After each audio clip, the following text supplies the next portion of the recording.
दुर्गा मंदिर में नवरात्रि उत्सव की धूम थी। मंदिर में दर्शनों के लिए भक्तों की भीड़ लगी थी। मंदिर के पुजारी जी भक्तों के समक्ष माँ दुर्गा के 9 रूपों का वर्णन कर रहे थे।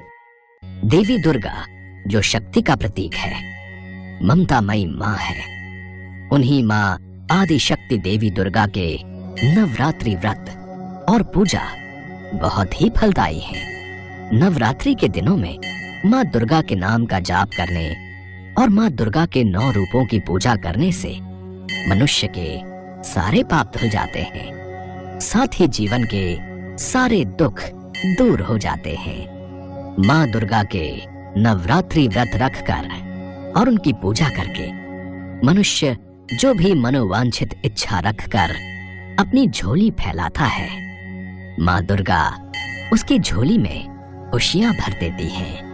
कहते हैं माँ के द्वार से कोई भी भक्त खाली झोली वापस नहीं आता।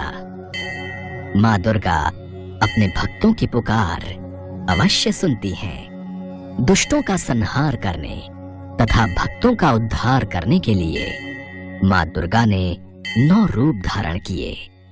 माँ दुर्गा का प्रथम रूप है देवी शैलपुत्री। नवरात्रि के पहले दिन माँ शैलपुत्री की पूजा की जाती है।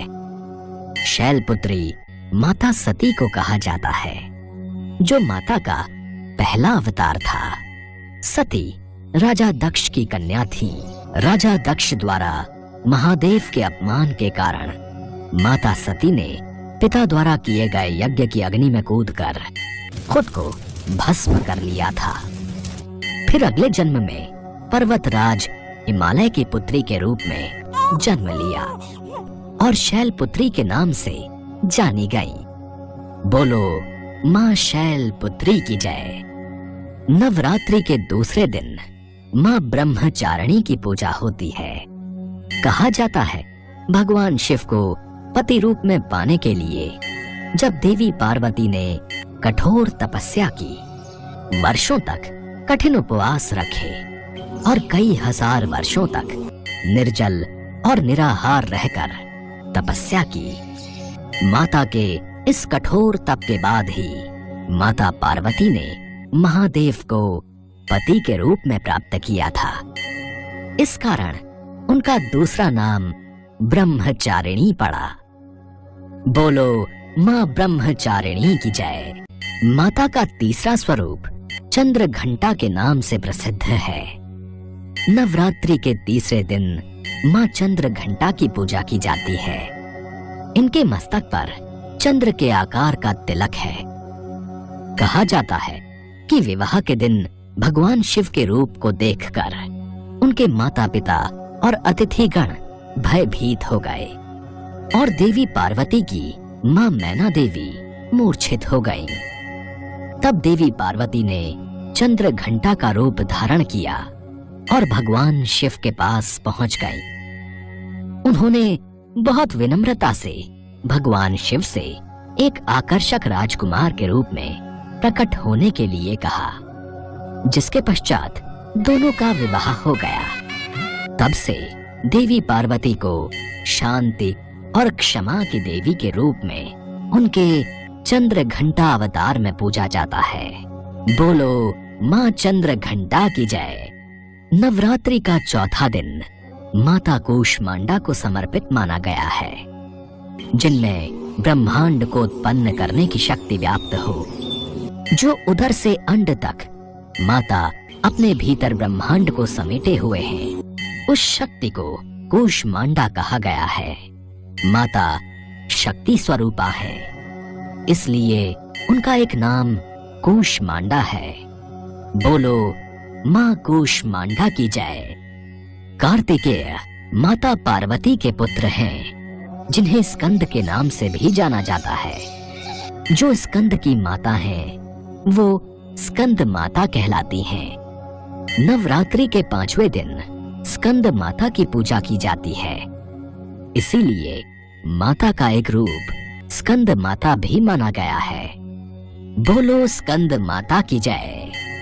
नवरात्रि के 6ठे दिन माता कात्यायनी की पूजा की जाती है। ऋषि कात्यायन माँ आदि शक्ति के परम भक्त थे। इनकी इच्छा थी कि देवी उनकी पुत्री के रूप में उनके घर पधारे। इसके लिए ऋषि कात्यायन ने वर्षों कठोर तपस्या की। माता ने महर्षि कात्यायन के कठिन तप से प्रसन्न होकर उनके घर में उनकी पुत्री के रूप में जन्म लिया और ऋषि कात्यायन की पुत्री होने के कारण माता माँ कात्यायनी कहलाई। बोलो माँ कात्यायनी की जय। माता का 7वां स्वरूप देवी काल रात्रि है। नवरात्रि के 7वें दिन माँ काल रात्रि की पूजा होती है। जब माँ दुर्गा ने दैत्य रक्त बीज का संहार किया तो उसके शरीर से निकले रक्त से लाखों रक्त बीज दैत्य उत्पन्न हो गए। इसे देख देवी दुर्गा ने अपने तेज से देवी काल रात्रि को उत्पन्न किया। रक्त बीज के शरीर से निकलने वाले रक्त को माँ काल रात्रि ने जमीन पर गिरने से पहले ही अपने मुख में भर लिया। तभी से माता के काल रात्रि रूप को पूजा जाने लगा। बोलो माँ काल रात्रि की जय। माता का 8वां स्वरूप देवी महागौरी का है। नवरात्रि के 8वें दिन महागौरी की पूजा होती है। शिव को पाने के लिए जब माता पार्वती ने कठिन तप किया तो तप के प्रभाव से उनका रंग काला पड़ गया।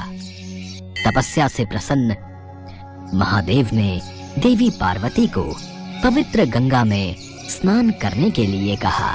गंगा के पवित्र जल से देवी पार्वती गौर वर्ण की हो गई। इस कारण माता का नाम महागौरी पड़ा।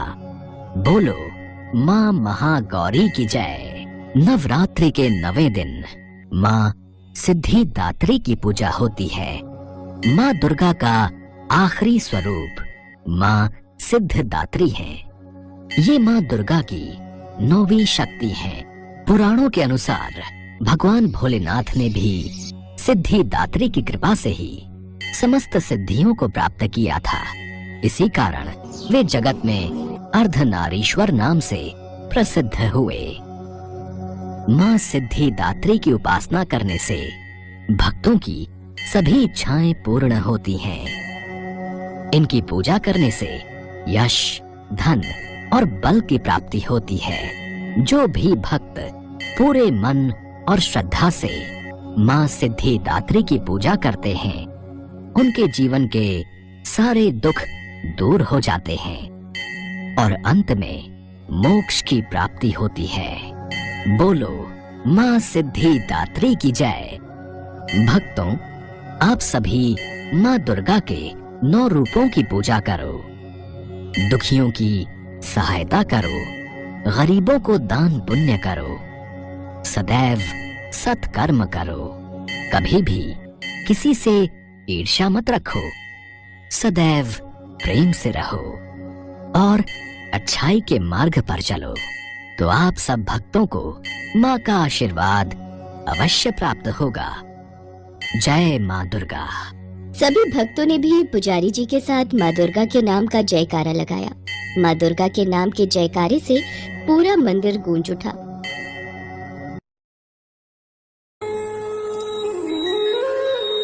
जंगल के किनारे माँ काली का एक प्राचीन मंदिर था।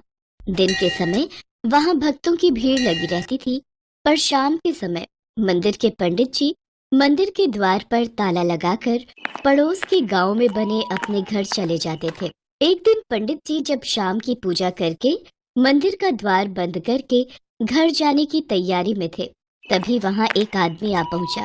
जय माँ काली पंडित जी, बस 2 मिनट अगर आप कहें तो मैं माँ काली के दर्शन कर लूं। कर लो बेटा, पर जल्दी करना। शाम के समय जंगल के आसपास चोर उचक्के घूमते हैं, इसलिए मैं भी इस समय तक गांव लौट जाता हूँ। बस हो गया पंडित जी, माँ काली के दर्शन करके धन्य हो गया। अच्छा मैं चलता हूँ।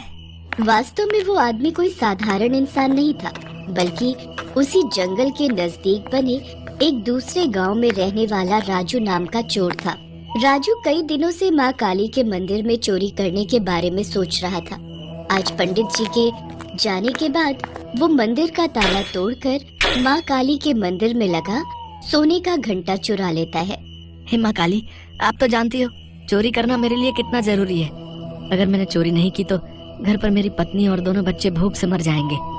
कई दिनों से मेरे घर में चूल्हा भी नहीं जला है, इसलिए मुझे क्षमा करना। मैं आपके मंदिर से ये सोने का घंटा चुरा कर ले जा रहा हूँ। राजू मंदिर में से घंटा चोरी करके मंदिर के बाहर आ जाता है, पर अचानक उसके दिल में एक आवाज उठती है। नहीं नहीं, मेरा दिल नहीं मान रहा। पता नहीं आज मंदिर में चोरी करते हुए मन बहुत बेचैन हो रहा है। मैंने कई बार बहुत से घरों में अमीर सेठ और पैसे वाले लोगों के घर में चोरी की है, पर कभी मेरा मन नहीं घबराया। आज ऐसा क्यों हो रहा है? कहीं ऐसा तो नहीं कि माँ काली मुझे कुछ कहना चाह रही हो? मैं ये घंटा चोरी नहीं कर सकता। काली माँ मुझे क्षमा करना। मैं आपके मंदिर में चोरी करने आया तो था, पर आपके दर्शन करके मेरा मन बदल गया। मैं आपसे वादा करता हूँ मैं आज के बाद कभी भी चोरी नहीं करूंगा। पर देवी मैया, मैं बहुत गरीब हूँ। अपने परिवार का पालन पोषण सिर्फ इस चोरी के रुपयों से ही करता आया हूँ। मेरी सहायता करना माँ, मैं दोबारा अपना रास्ता भटक न जाऊं। जय काली मैया। राजू ने काली माता के मंदिर से वो घंटा नहीं चुराया। वो खाली हाथ ही घर लौटता है और अपनी पत्नी को सारी बात बताता है। आपको लगता है माँ काली हमारी मदद करेंगी? हाँ सुनीता, मैं जानता हूँ माँ काली बहुत शक्तिशाली है। अगर उन्होंने मेरा हृदय परिवर्तन करके मेरी दिशा बदली है तो वो मेरी दशा भी अवश्य बदल देंगी। मुझे उन पर विश्वास है। कहते हैं भगवान पर विश्वास ही भक्तों को हर मुसीबत में लड़ने की हिम्मत देता है। कुछ दिन तक राजू, उसकी पत्नी और बच्चे सब भूखे सोते रहे। गांव के नजदीक एक नगर में सेठ मोहनलाल अपनी पत्नी के साथ रहते थे। वे भी माँ काली के परम भक्त थे। एक रात सेठ मनोहर लाल जब गहरी निद्रा में सो रहे थे, तब माँ काली ने उन्हें दर्शन दिए। माँ, आपके दर्शन पाकर मैं धन्य हो गया। पुत्र, मैं जानती हूँ कि तुम मेरे परम भक्त हो। मैं तुम्हें एक कार्य देना चाहती हूँ। पास के गांव में राजू नाम का एक गरीब आदमी अपने परिवार के साथ रहता है। तुम्हें उसके पास जाना है और उसकी मदद करनी है, ताकि वो मेहनत करके अपने परिवार का पालन पोषण कर सके। जो आज्ञा माँ।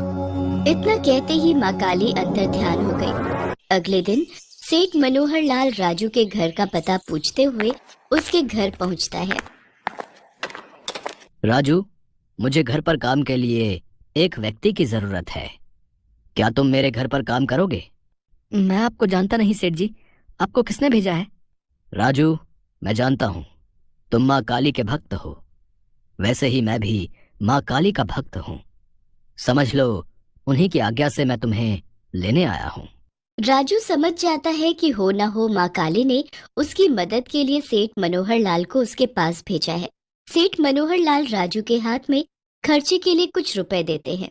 उसके पश्चात अगले दिन राजू सेठ जी के घर काम पर लग जाता है। राजू सेठ और सेठानी की खूब सेवा करता था। सेठ जी के कोई संतान नहीं थी। सेठ जी और सेठानी दोनों इस दुनिया में अकेले थे।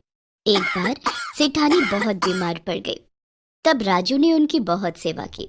राजू बेटा, तुमने बीमारी के दिनों में मेरी बहुत सेवा की है, बिल्कुल मेरे अपने बच्चे की तरह। तुम्हारे आने से सचमुच हमें बहुत आराम मिल गया है। माँ जी, आपने और सेठ जी ने भी तो मुझ गरीब पर इतने उपकार किए हैं, उनके आगे तो ये कुछ भी नहीं। राजू को सेठ जी के घर काम करते हुए 1 साल बीत जाता है। सेठानी की तबीयत अब खराब रहने लगी थी। एक दिन वो सेठ जी से बोली, सुनो जी, मेरा अब कोई भरोसा नहीं है कि मैं इस दुनिया से कब चली जाऊं, पर मैं इतना जानती हूँ कि मेरे जाने के बाद राजू आपका पूरा ख्याल रखेगा। मेरी इच्छा है कि हम राजू को अपनी जायदाद का वारिस बना दें। वो तो ठीक है, पर तुम ऐसा क्यों सोच रही हो? तुम्हें कुछ नहीं होगा, तुम बिल्कुल ठीक हो जाओगी। पर वक्त को कुछ और मंजूर था। सेठानी दुनिया से चली गई। उनके जाने के बाद सेठ जी उदास रहने लगे, इसलिए राजू कभी कभी अपने दोनों बच्चों को सेठ जी के पास खेलने के लिए ले आता था। बच्चे सारा दिन सेठ जी के साथ खेलते थे। पिंकी बिटिया, बंटी बेटा, देखो मैंने तुम दोनों के लिए कितने सारे खिलौने मंगवाए हैं। सेठ जी, ये दोनों बहुत शैतान हो गए हैं। आप इनके लिए रोजाना कुछ ना कुछ मंगवाते रहते हैं और ये दोनों आपको परेशान करते हैं। चलो बच्चों, अब घर चलो। नहीं बापू, हमें दादाजी के साथ और खेलना है। मुझे भी बापू दादा के साथ खेलना है।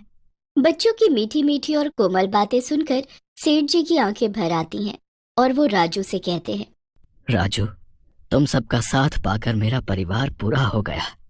सेठानी की इच्छा थी कि हमारी जायदाद के वारिस तुम बनो, और आज मैं सेठानी की इच्छा को पूरा करना चाहता हूं। जब तक मेरी जिंदगी के दिन बचे हैं, मैं तुम सबके साथ गुजारना चाहता हूं। अब से तुम कानूनन मेरे बेटे बनकर इस घर में रहोगे। मैंने वकील साहब को बुलवाकर सारी जायदाद तुम्हारे नाम कर दी है बेटा। सेठ जी, आप ये कैसी बातें कर रहे हैं? मुझे आपसे कुछ भी नहीं चाहिए। आपका इतना प्यार पाकर मुझे सब कुछ मिल गया। माँ काली ने आपसे मिलवाकर मेरे जीवन में ढेरों खुशियां दे दी। मुझे कुछ नहीं चाहिए सेठ जी। बेटा, मैं नहीं चाहता कि सेठानी की इच्छा अधूरी रह जाए। क्या तुम सेठानी को अपनी माँ नहीं मानते थे? सेठ जी की बातें सुनकर राजू रो पड़ता है। अब राजू अपने परिवार के साथ सेठ जी का बेटा बनकर उनके घर में ही रहने लगा। जिंदगी के आखिरी वक्त में सेठ जी ने बेटा बहू और पोते पोती का सुख देख लिया और इस दुनिया से चले गए। राजू एक बेटे की तरह सेठ जी का अंतिम संस्कार करता है।